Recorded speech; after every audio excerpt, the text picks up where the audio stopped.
atau solid state disk adalah perangkat penyimpanan data yang menggunakan IC sebagai memori yang digunakan untuk menyimpan data atau informasi.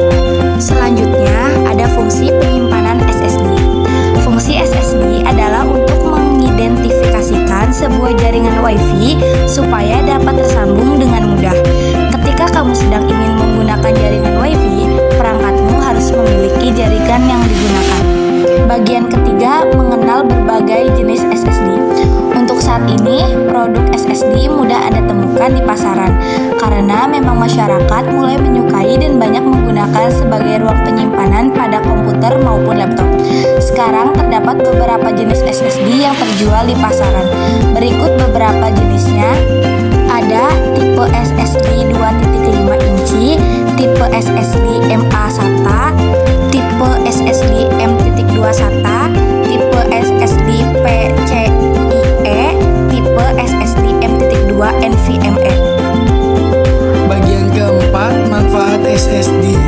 Ketahanan dan keindahan SSD. SSD lebih cepat dari hard drive, hemat daya energi, lebih ringan, adap tanpa suara, ukuran atau form faktor lebih praktis.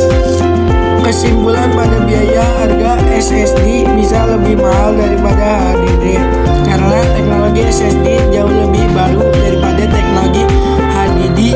Biayanya, pengembangannya lebih tinggi dibandingkan dengan HDD. Yang kelima, contoh SSD.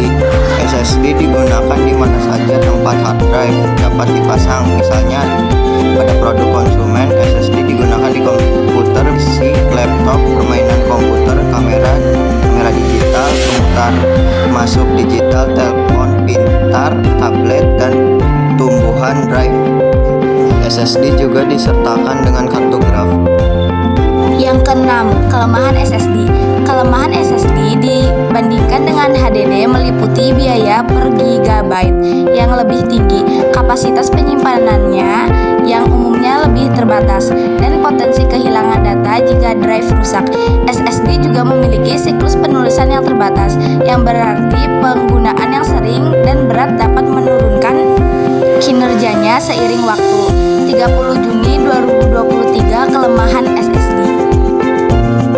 Yang ketujuh, kelebihan SSD. Kelebihan SSD atau solid state drive dibandingkan dengan HDD atau hard disk drive termasuk beberapa aspek utama berikut.